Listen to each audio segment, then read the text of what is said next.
This Friday, Jamie Lee Curtis and Lindsay Lohan are back to switch things up in Disney's Freakier Friday. Totally, yes. It's an absolute riot, and the only movie that can be described as So much weirder than the last time.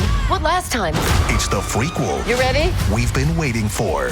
That absolutely slays. What deeply out of touch old person came up with that? You did. Wow. Don't miss the comedy event of the summer for all ages. Disney's Freakier Friday in theaters this Friday. Get tickets now. Rated PG. Parental guidance suggested. It's Wednesday Addams. I see you're trying to distract yourself from your own banal thoughts. Let me help. Here's a recording thing made of my latest root canal.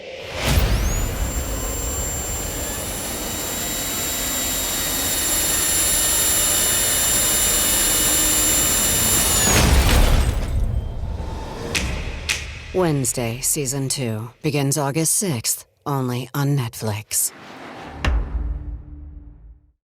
It's back to school season, and Clorox is donating 2 million disinfecting wipes to classrooms across America. Because back to school means things can get a little bit messy. Just ask second grade teacher Mr. Torres. Put me and just one Clorox wipe on a team? We can take on crayon smudges, sticky fingerprints on every surface, sneezes on the door handle, juice box explosion by the sink, snack crumbs, and don't even get me started on the bathroom passes. Clorox disinfecting wipes, teacher's #1 wipe. Think about it. Bathroom passes. Clean feels good. Based on unit sales data. Pie in the Sky Media. This series contains adult language and descriptions of graphic violence throughout. Listener discretion is advised. I'm going to get my microphone. There we go. Okay. Is this on? Can you hear me? 3, 2, 1. Welcome back, Murder Chronicles Nation, from 101-degree Southern California's beautiful San Fernando Valley. I'm Brandon Morgan. I produce the show with the great Carolyn Osorio. Hi, Carolyn. Hi, Brandon. Hi. Hi. It's fucking hot in Los Angeles today. Really? It's so nice here in the Pacific Northwest. I'm so ready for summer to be over. Oh, just give me the cool fall weather, the World Series on TV, football season. Oh, that's what I'm waiting for. Well, my kids go back to school tomorrow. So today I've been shuttling them around to orientations and... So my kids have been back to school already for 2 weeks. Today, they started their 3rd week of school today, which I'm very happy about. But speaking of... Here's a segue for you. Speaking of education and learning, I was shocked by how little I knew about Ted Bundy until I listened to this episode. Like, I honestly shocked. I thought I knew like a bunch of shit about him, and I did. But for you to cram as much as you did into a 50 or so minute episode, I knew nothing. I knew absolutely nothing about it. You know, and I realized that the only thing I knew about Bundy was what I learned from you in the Shadow Girls, which you should all go listen to, by the way, if you're interested in how they Hannibal Lectered him in Seattle to kind of Hannibal Lectered him to try to get him say, yo, you're a maniac. Let us know how to catch this other maniac, and maybe you'll get like, you know, an extra piece of bologna on your fucking prison sandwich. I don't know how they got him to talk, but they offered him something. He reached out to them. Oh, really? Wow. Like, because that's his psychology, where he's like, I can help you. Yeah. The river man. That's what he would call him, because he kind of thought of himself as Good the name. connoisseur, whereas Gary Ridgway, well, they didn't know who he was at the time, was like lowbrow compared to him. But the Riverman's a cool name, though, I'll tell you. It's a pretty cool name. I mean, it's just interesting to hear how his brain works. And I think that's why people are so, you know, he just keeps coming back, because it's like, you know, what he did. So What were you surprised by? What were you most surprised by? Prison escapes. Yeah. I had no idea. Yeah. And on the second escape, he killed people. Yeah. No, that was his final. Right? Like, holy shit. Like, he escaped and then committed a bunch of murder and mayhem. So that, I mean, those prison people must feel like shit. But But so hold on. But back to the beginning. It's interesting how it started with this poor little girl. But it starts with this major question for me. The way that you lay the story out, okay. It's really awful that middle of the night, you could have put yourself in the situation of the parents, where, the doors open, the windows open, you go outside and you see a bench underneath your daughter's window and something is fucked up. Okay. And so the dad, to his credit, goes out there. He's like, I'm going to go find this person, whatever. And this is what I don't understand. He sees this kid at 4 a.m. kicking dirt into a hole. And why doesn't he just go get him? I don't think it was 4 a.m. I think it was like, they were okay. So the mom wakes up at 5 a.m., had some feeling that something terrible has happened. And she goes down and sure enough, it has. So then, you got to call the police and get the neighbors, and you're going through the neighborhood and you're going, it's kind of like concentric circles that he's going out. So at some point he got there. I don't think it was that early. I think that by the time, and I mean, it was a feeling. It wasn't like, that's the kid. Right. But he saw the kid at a weird hour doing something weird with I don't think kicking dirt into a hole is weird. I think that hindsight, he probably was like, yeah, we should check that out. But there's so many other things that the police are looking at too. I don't think that you could say. And they were never able to exhume that site or to dig it up. Because it was underneath like asphalt, and it was like a new road. So there was nothing, they weren't going to dig up the entire road. And there was no proof that that's where she was, you know? And then I didn't know that, and it turned out that I didn't need to know because it wasn't true, but that there was a rumor that he was a product of incest, that his grandfather was also his father, which is just a weird sentence to say. But I also found it strange and curious that, so when would he have been born? What was his birthday? If he was 41 or 42 in 88, so he was born in the early 40s. Okay, so then it would make sense. But that there was still a home for unwed mothers, like that was a thing, right? Because it was so blasphemous, right? For a woman to not have a husband, and so they put you in a fucking home in the woods in Vermont, right? Mm-hmm. Where there's nothing around and no one can see you, and you could be alone in your shame. How dare you? Yeah. Right. And so, but that's true. That's where he was born in. He was born in a home for unwed mothers, right? Yeah. Yeah. I mean, I didn't even think about that. Actually, you described it perfectly, but I mean, that's not that long ago. And it's not long ago at all. Right. Exactly what it was. Yeah. With all of those, without like that scarlet letter type of shit associated with it, right? That's where we send you away. That's where, because you'll bring shame on the family, Mm-hmm. Like how dare you? Absolutely. You described that perfectly. And the baggage that women have had to carry. I mean, you're going to know my thoughts on that. I mean, that's of course. Right.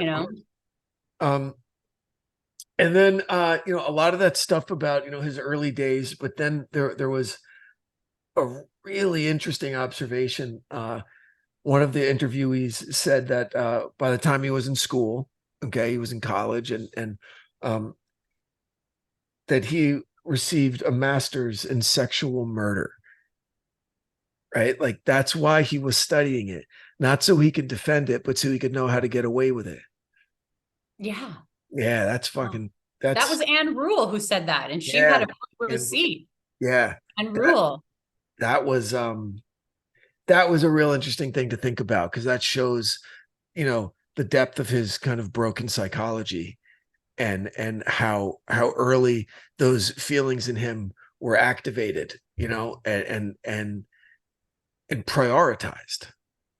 Well, and then the way that he has talked during his confessions, like how he would kind of take the third person and the entity, describing himself, and he really, I mean, the whole highbrow thing. That's all I can describe it, because it's like he wants to try to act like we should be impressed, or I don't know. It's just like a layer of removal. And that's something when I interviewed Detective Dave Reichert, who was with in that interrogation for the Green River Killer, he said how he just, thought that he was, he just tried to put this barrier between his deeds and when he was talking to people. And, it's just, you can't help but be fascinated by it and repulsed. And I think that that's why there's that interest in him that even the judge during that cut, like, he's like, it could have gone a whole different way. We'll get to good old boy in a second. We will get to that motherfucker. Okay. Just hold on. Good old boy. Oh, geez. But until we get to him. Right. So there were some, listen, I'll be honest. There were some things that I found criminally impressive about Bundy, right? Like before him, I don't know if there were other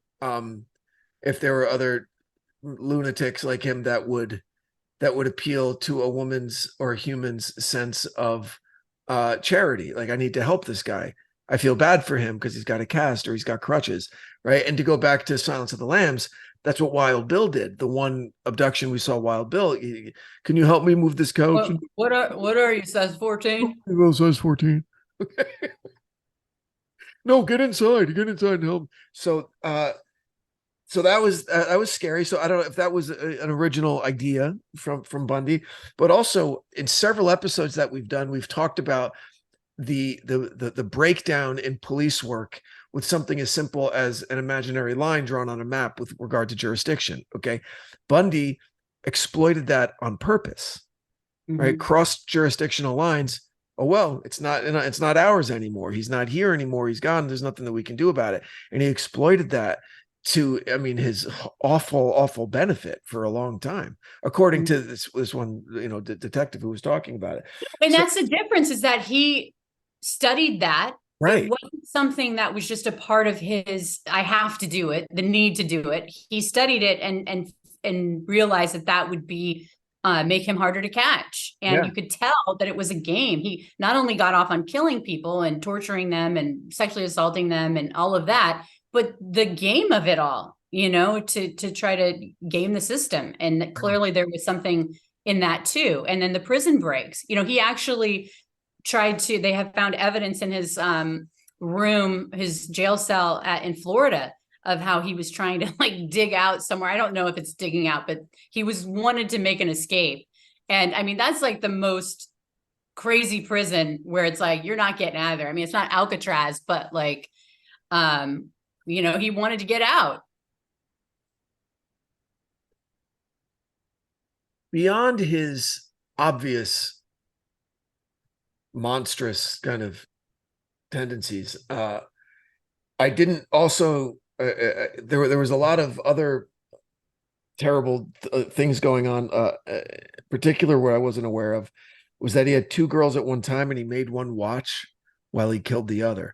Like that was a new level for me that I wasn't aware that he had done. And then the other thing that surprised me, shocked me, is how much you can fucking get away with, or how much incriminating evidence you could have on you and the police still have to cut you loose. He had a kill kit.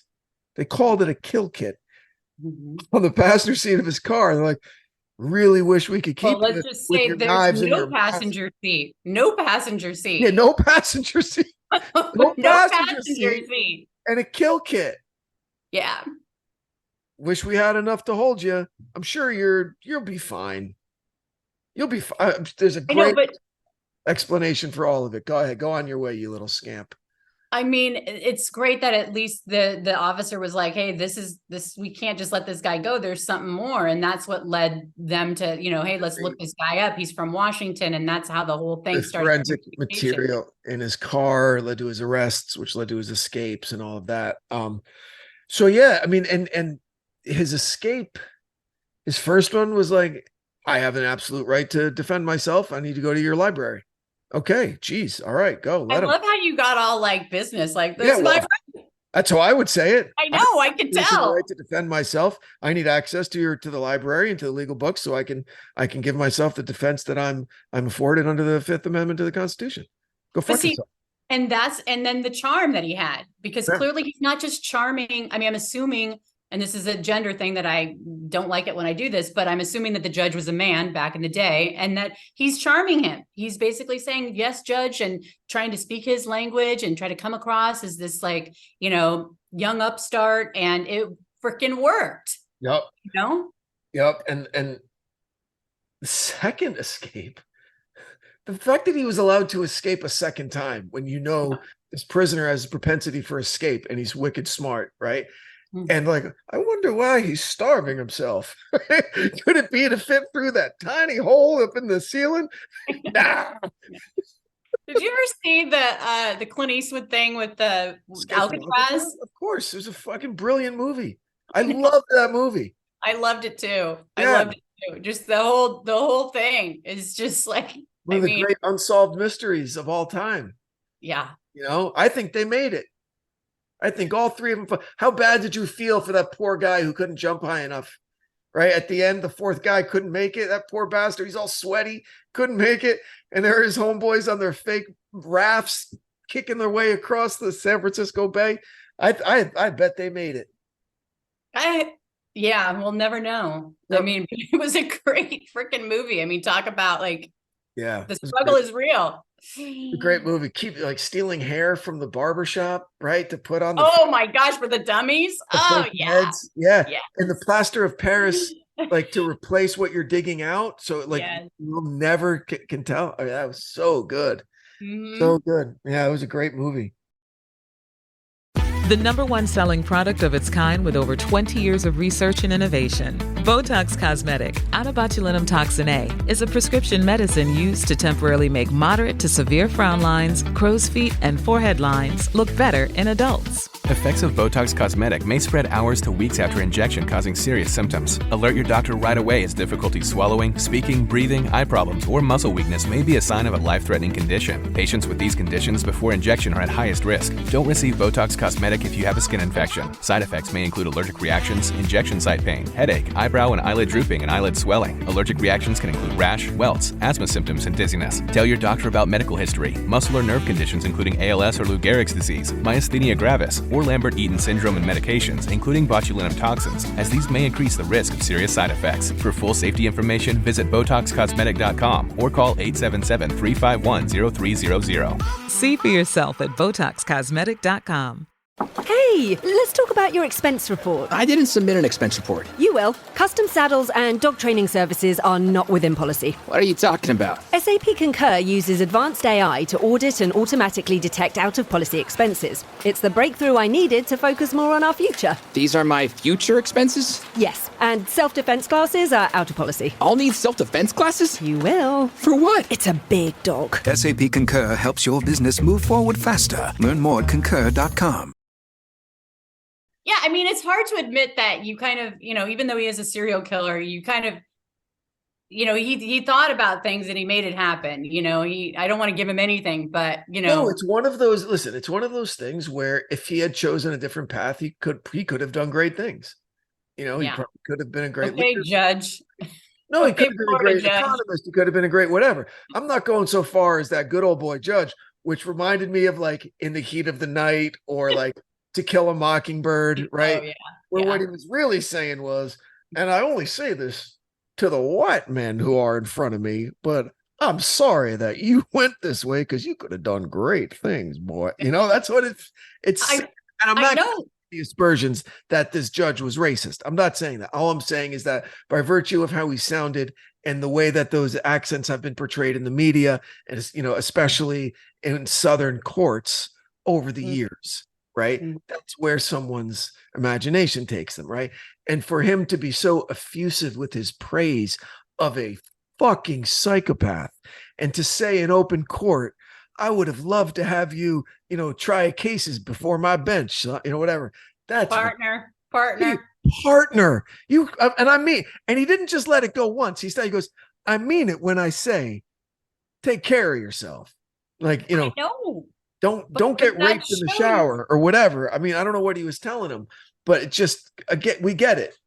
You're sorry that a promising white man, right, like decided to be a serial killer instead of be a good old, backwoods country lawyer at your bench. I'm sorry, Judge, But I mean, I think that it wasn't just that judge. He kept doing, I mean, how does he get plans to escape? When he was in he was, sentenced to death, and he was in that place where they put people who are sentenced to death. He got conjugal visits and got his wife pregnant. I mean, he should have never had conjugal visits, and they were able to bribe her in there. And it was like real quick. I mean, so does he have a kid out there somewhere? Yes. So that kid would be about our age. Oh no, he'd be younger. From this conjugal visit. That kid would be in late 30s or like early 40s. I think it happened in 1980.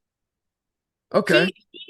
He proposed to his wife during one of his trials. Wow. She was a character witness. Was she one of the hybristophiliacs? Hybristophiliacs. Yeah. I want to meet one of those girls. Your eyes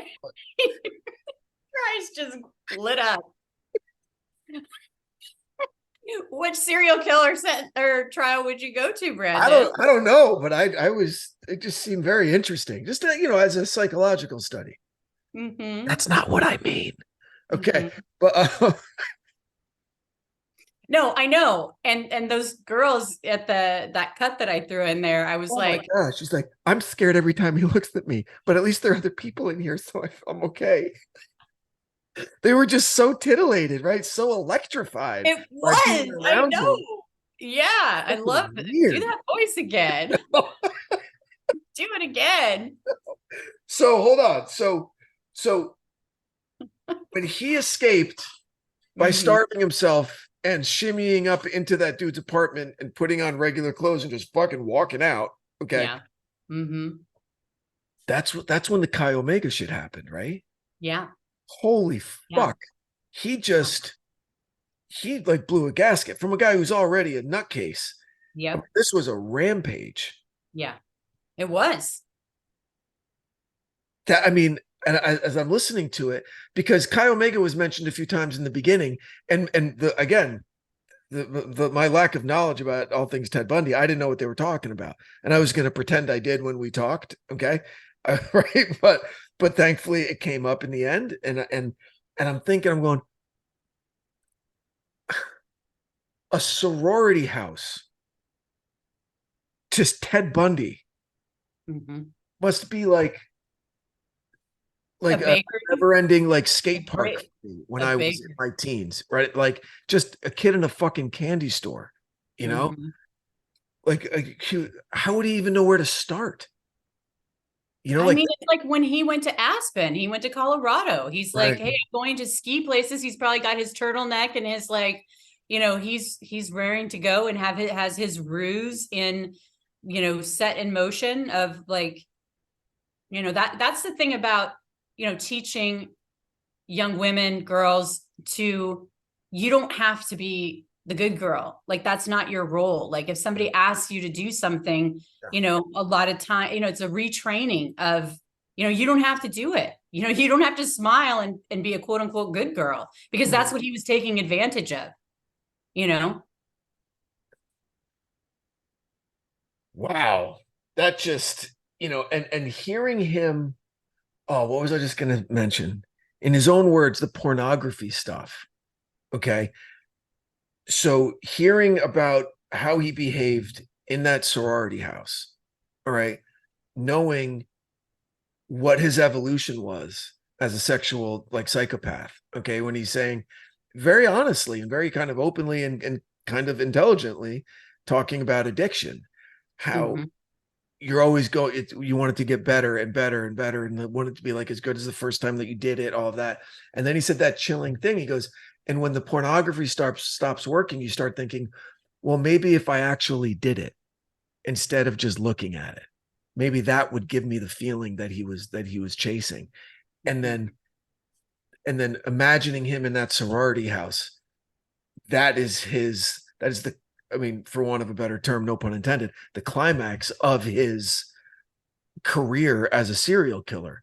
Like, was he finally able to get that high that he had been chasing? I mean, I think he was just unhinged. He was completely and totally unhinged, because he could have just started a whole new life because he was smart enough, clearly, and they, it's could have disappeared. Yeah, he could have disappeared. Yeah, he really could have. Well, listen, I mean, he couldn't have because he's fucking broken, right? But I'm saying, like, if he didn't have that mental defect of psychopathy and I'm a murderer and a serial killer, sure, he had the intelligence to disappear, but that was never even an option. He was going to do this shit again. He wasn't fucking going to run, Oh, well, and that's where the whole addiction comes into play. Exactly. And that's why, right? I definitely think that. But it's a day, I'm telling you, sitting here, like listening to the episode and then making my notes and talking to you, it's a really icky, dangerous, fucked up place to try and figure out, his mind, or even to try. Like, no one's going to ever do it, but just to even try, just to think for a second about his reasoning about how pornography stopped working and taking the next leap into doing it himself. And would that scratch the itch? But no, of course it wouldn't. If it worked, he would just want it to work more and to work better and to get more and more and more of it, and he was never going to stop. No, absolutely not. Never going to fucking stop until that hooded executioner flipped a switch on fucking old Sparky. 2,000 volts for 60 seconds. Holy shit. Mm-hmm. Holy shit. And I didn't know, I mean, hearing that report, I don't know if it was a reporter, because he didn't speak like a reporter, or he was really about the guy in front of the prison. Yeah. Or he was really shaken by having witnessed an execution, but he was like, but he described the black hood. I didn't know there was an actual black hood over the fucking execution with slits in the eyes. The Middle Ages. He couldn't figure out what it was called. I called it a veil. Oh, it's a veil on the executioner. I mean, it's really, and then they've shown photos of how they shaved his head, and then it's just really gruesome. And even the cheers, depending on where you land with the death penalty, it's like, but if anybody deserved it, I mean, absolutely, Sure. Yeah. And I think that interview with not to cut you off, but I think that interview with the doctor at the end, I think it was a reverend, before the execution, I think he was still trying to get brownie points to get a stay of execution. Yeah. I think that he really was trying to, because he'd had two previously. Right. So, so yeah, I think that maybe there was a little bit of truth to that, because, serial killers lie, but I think he was definitely, trying to, save himself to the very end. I'm just kind of interested in the whole executioner business. I did a podcast, I produced a podcast called Pink Moon Murders.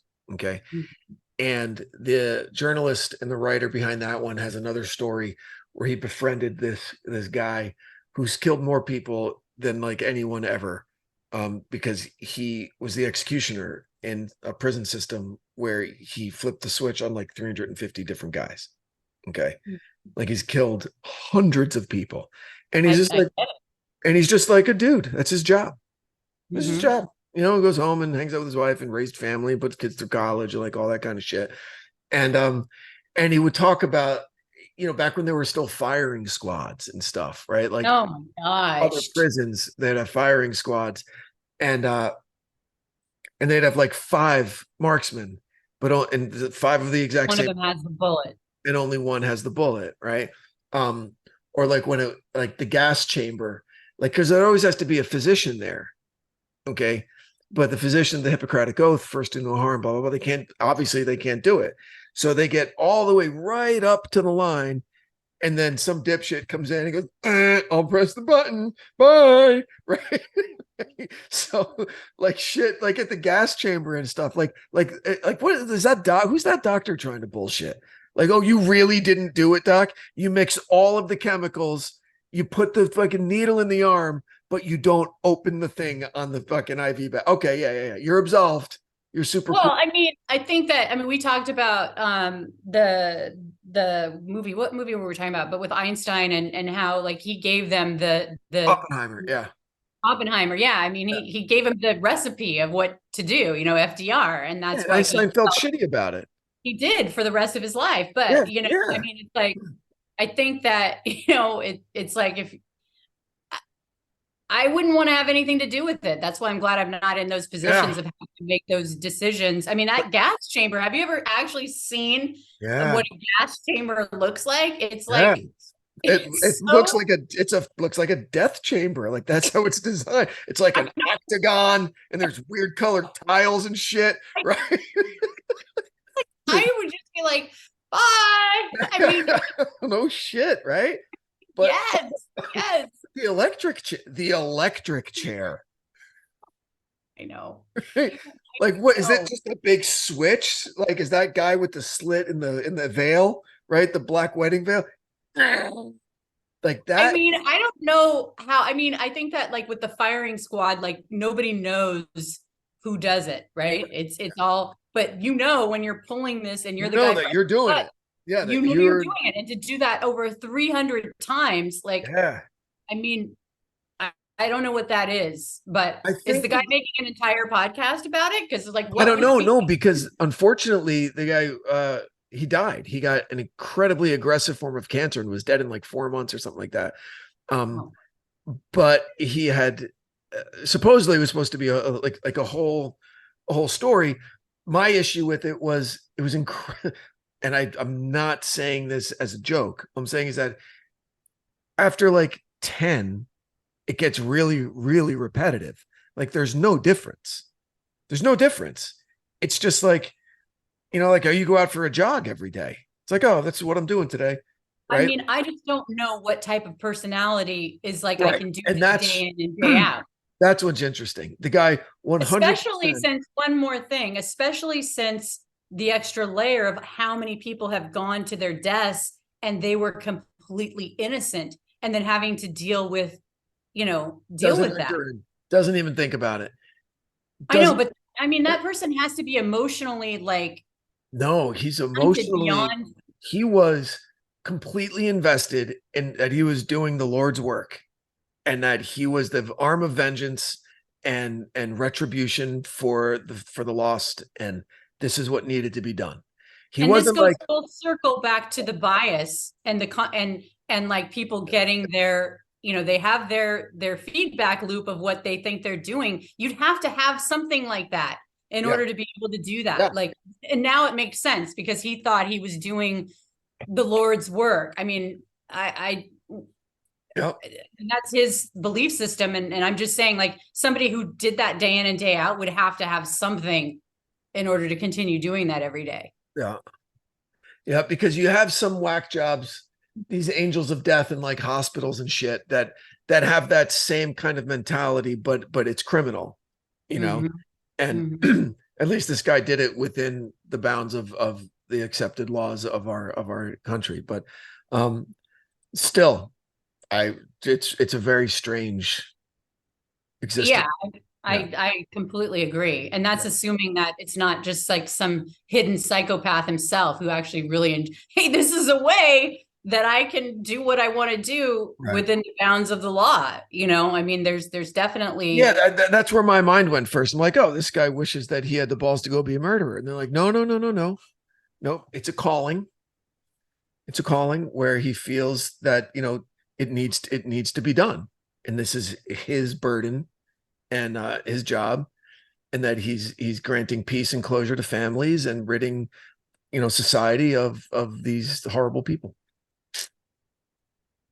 Someone's got to do it, right? I don't know. But the last thing I learned, very, very disturbing thing I learned about Ted Bundy was the necrophilia. I'd never heard that associated. Oh, you didn't know that? Nope. He seemed not that type of serial killer. Because he was good looking? No. Because he portrayed what he sold.